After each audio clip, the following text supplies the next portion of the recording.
أعوذ بالله من الشيطان الرجيم. بسم الله الرحمن الرحيم. الحمد لله الذي أنزل على عبده الكتاب ولم يجعل له عوجا قيما لينذر بأسا شديدا من لدنه ويبشر المؤمنين الذين يعملون الصالحات أن لهم أجرا حسنا ماكثين فيه أبدا وينذر الذين قالوا اتخذ الله ولدا ما لهم به من علم ولا لآبائهم كبرت كلمة تخرج من أفواههم إن يقولون إلا كذبا فلعلك باقع نفسك على آثارهم إن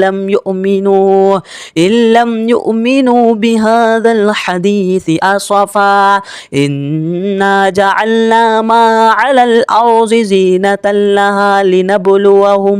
لنبلوهم أيهم أحسن عملا وإنا لجاعلون ما عليها صعيدا جرزا أم حسبت أن أصحاب الكهف والرقيم كانوا من آياتنا عجبا إذ أوى الفتية إلى الكهف فقالوا ربنا آتنا من لدنك رحمة وهيئ لنا من أمرنا رشدا فضربنا على آذانهم في الكهف سنين عددا ثم بعثناهم لنعلم أي الحزبين أحصى لما لبثوا أمدا نحن نقص عليك نبأهم بالحق إنهم فتية آمنوا بربهم وزدناهم هدى وربطنا على قلوبهم إذ قاموا فقالوا ربنا رب السماوات والأرض لن ندعو من دونه إلها لقد قلنا إذا شططا هؤلاء قوم اتخذوا من دونه آلهة لولا يأتون عليهم بسلطان بين فمن أظلم ممن افترى على الله كذبا وإذ اعتزلتموهم وما يعبدون إلا الله فأووا إلى الكهف ينشر لكم ربكم من رحمته ويهيئ لكم من أمركم مرفقا وترى الشمس إذا طلعت تزاور عن كهفهم ذات اليمين وإذا غربت تقرضهم ذات الشمال وهم في فجوة منه ذلك من آيات الله من يهد الله فهو المهتد ومن يضلل فلن تجد له وليا مرشدا وتحسبهم أيقاظا وهم رقود ونقلبهم ذات اليمين وذات الشمال وكلبهم باسط ذراعيه بالوصيد لو اطلعت عليهم لوليت منهم فرارا ولملئت منهم رعبا وكذلك بعثناهم ليتساءلوا بينهم قال قائل منهم كم لبثتم قالوا لبثنا يوما أو بعض يوم قالوا ربكم أعلم بما لبثتم فبعثوا أحدكم بورقكم هذه إلى المدينة فلينظر أيها أزكى طعاما فليأتكم برزق منه وليتلطف ولا يشعرن بكم أحدا إنهم إن يظهروا عليكم يرجموكم أو يعيدكم في ملتهم ولا تفلحوا إذا أبدا وكذلك أعثرنا عليهم ليعلموا أن وعد الله حق وأن الساعة لا ريب فيها إذ يتنازعون بينهم أمرهم فقالوا بنوا تبنوا عليهم بنيانا ربهم أعلم بهم قال الذين غلبوا على أمرهم لنتخذن عليهم مسجدا سيقولون ثلاثة رابعهم كلبهم ويقولون خمسة سادسهم كلبهم رجما بالغيب ويقولون سبعة وثامنهم كلبهم قل رب أعلم بعدتهم ما يعلمهم إلا قليل فلا تمار فيهم إلا مراء ظاهرا ولا تستفت فيهم منهم أحدا ولا تقولن لشيء إني فاعل ذلك غدا إلا أن يشاء الله واذكر ربك إذا نسيت وقل عسى أن يهديني ربي لأقرب من هذا رشدا ولبثوا في كهفهم 300 سنين وازدادوا 9 قل الله أعلم بما لبثوا له غيب السماوات والأرض أبصر به وأسمع ما لهم من دونه من ولي ولا يشرك في حكمه أحدا واتل ما أوحي إليك من كتاب ربك لا مبدل لكلماته ولا تجد من دونه ملتحدا واصبر نفسك مع الذين يدعون ربهم بالغداة والعشي يريدون وجهه ولا تعد عيناك عنهم تريد زينة الحياة الدنيا ولا تطع من أفغلنا قلبه عن ذكرنا واتبع هواه وكان أمره فرطا وقل الحق من ربكم فمن شاء فليؤمن ومن شاء فليكفر إنا أعتدنا للظالمين نارا أحاط بهم سرادقها وإن يستغيثوا يغاثوا بماء كالمهل يشوي الوجوه بئس الشراب وساءت مرتفقا إن الذين آمنوا وعملوا الصالحات إنا لا نضيع أجر من أحسن عملا أولئك لهم جنات عدن تجري من تحتهم الأنهار يحلون فيها من أساور من ذهب ويلبسون ثيابا خضرا من سندس واستبرق متكئين فيها على الأرائك نعم الثواب وحسنت مرتفقا واضرب لهم مثل الرجلين جعلنا لأحدهما جنتين من أعناب وحففناهما بنخل وجعلنا بينهما زرعا كلتا الجنتين آتت أكلها ولم تظلم منه شيئا وفجرنا خلالهما نهارا وكان له ثمر فقال لصاحبه وهو يحاوره أنا أكثر منك مالا وعز نفرا ودخل جنته وهو ظالم لنفسه قال ما أظن أن تبيد هذه أبدا وما أظن الساعة قائمة ولئن رددت إلى ربي لأجدن خيرا منها منقلبا قال له صاحبه وهو يحاوره أكفرت بالذي خلقك من تراب ثم من نطفة ثم سواك رجلا لكن هو الله ربي ولا أشرك بربي أحدا ولولا إذ دخلت جنتك قلت ما شاء الله لا قوة إلا بالله إن ترني أنا أقل منك مالا وولدا فعسى ربي أن يؤتيني خيرا من جنتك ويرسل عليها حسبانا من السماء فتصبح صعيدا زلقا أو يصبح ماؤها غورا رزقا فلا تستطيع له طلبا وأحيط بثمره فأصبح يقلب كفيه على ما أنفق فيها وهي خاوية على عروشها ويقول يا ليتني لم أشرك بربي أحدا ولم تكن له فئة ينصرونه من دون الله وما كان منتصرا هنالك الولاية لله الحق هو خير ثوابا وخير عقبا واضرب لهم مثل الحياة الدنيا كماء إن أنزلناه من السماء فاختلط به نبات الأرض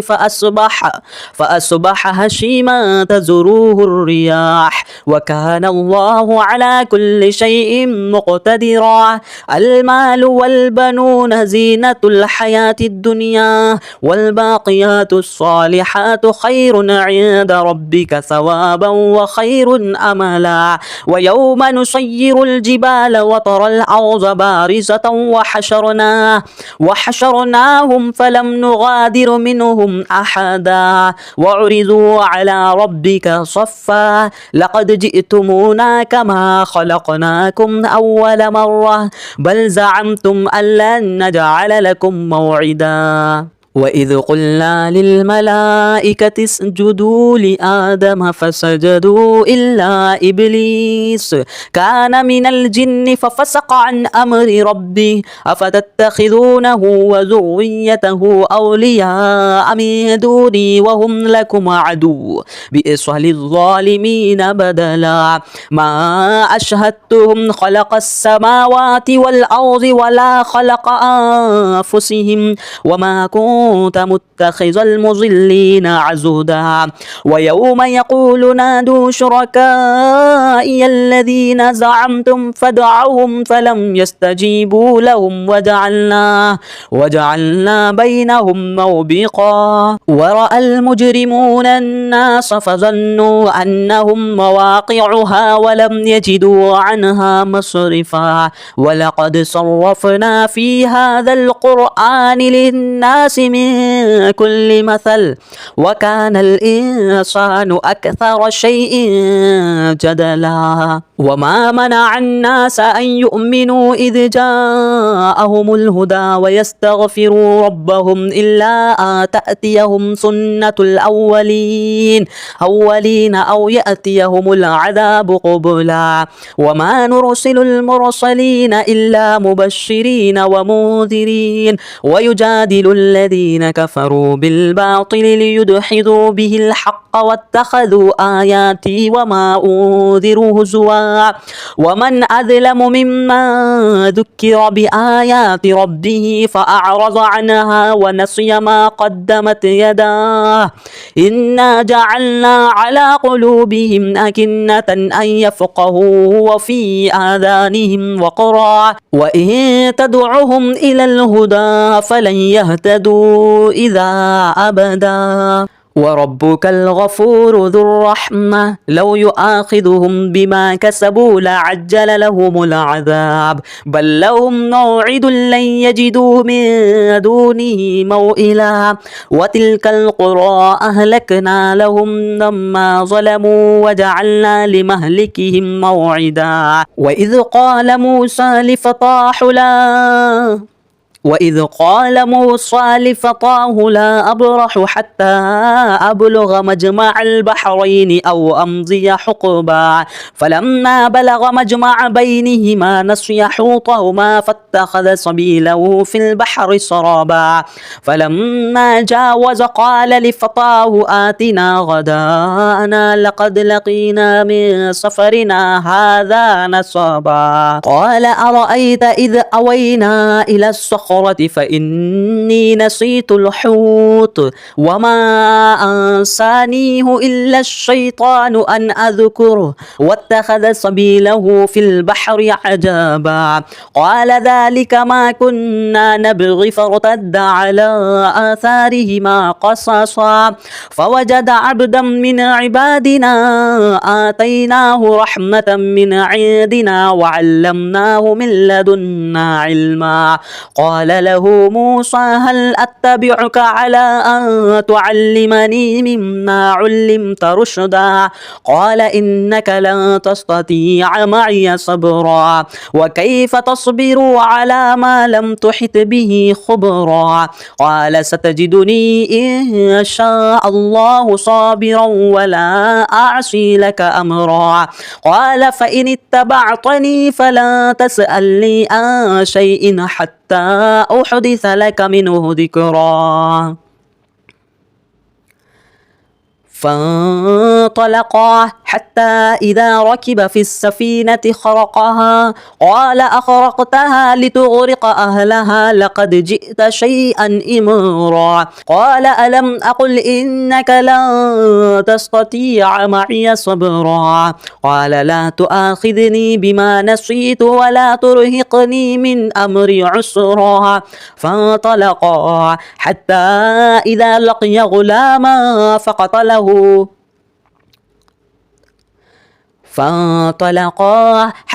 إذا لقي غلاما فقتله قال أقتلت نفسا زكية بغير نفس لقد جئت شيئا نكرا قال ألم أقل لك إنك لن تستطيع معي صبرا قال إن سألتك عن شيء بعدها فلا تصاحبني قد بلغت من لدني عذرا فانطلقا حتى إذا أتيا أهل قرية استطعما أهلها فأبوا أن يضيفوهما فوجد فيها جدارا يريد أن ينقض فأقامه قال لو شئت لاتخذت عليه أجرا قال هذا فراق بيني وبينك سأنبئك بتأويل ما لم تستطع عليه صبرا أما السفينة فكانت لمساكين يعملون في البحر فأرتدوا أن أعيبها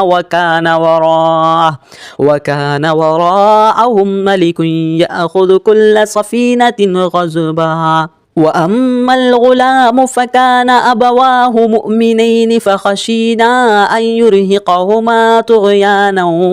وكفرا فأردنا أن يبدلهما ربهما خيرا منه زكاة وأقرب رحما وأما الجدار فكان لغلامين يتيمين في المدينة وكان تحته كنز لهما وكان أبوهما صالحا فأراد ربك أن يبلغ أشدهما ويستخرج كنزهما رحمة من ربك وما فعلته عن أمري ذلك تأويل ما لم تستطع عليه صبرا ويسألونك عن ذي القرنين قل سألت عليكم منه ذكرا إنا مكنا له في الأرض وآتيناه من كل شيء سببا فأتبع سببا حتى إذا بلغ مغرب الشمس وجدها تغرب في عين حمئة ووجد عندها قوما قلنا يا ذا القرنين إما أن تعذب وإما أن تتخذ فيهم حسنا قال أما من ظلم فسوف نعذبه ثم يرد إلى ربه فيعذبه عذابا نكرا وأما من آمن وعمل صالحا فله جزاء الحسنى وسنقول له من أمرنا يسرا ثم أتبع سببا حتى إذا بلغ مطلع الشمس وجدها تطلع على قوم لم نجعل لهم من دونها سترا كذلك وقد أحطنا بما لديه خبرا ثم أتبع سببا حتى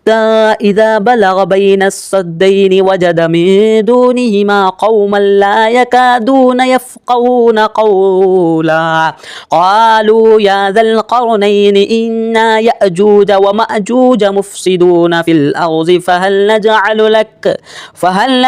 لك خرجا على أن تجعل بينهما وبينهم سدا قال ما مكني فيه ربي خير فأعينوني بقوة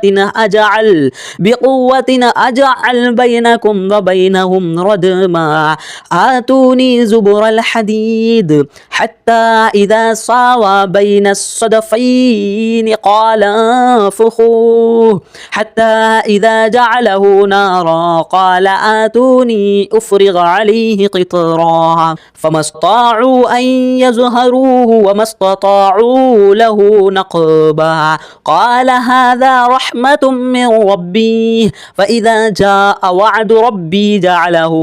دكا وكان وعد ربي حقا وتركنا بعضهم يومئذ يموج في بعض ونفخ في السور فجعلناهم جماعا وأعرضنا جهنم يومئذ للكافرين عرضا الذين كانت أعينهم في غطاء عن ذكري وكانوا لا يستطيعون سمعا أفحسب الذين كفروا أن يتخذوا عبادي من دوني أولياء إنا أعتدنا جهنم للكافرين نزلا قل هل ننبئكم بالأخسرين أعمالا الذين ضل سعيهم في الحياة الدنيا وهم يحسبون أنهم يحسنون صنعا أولئك الذين كفروا بآيات ربهم ولقائهم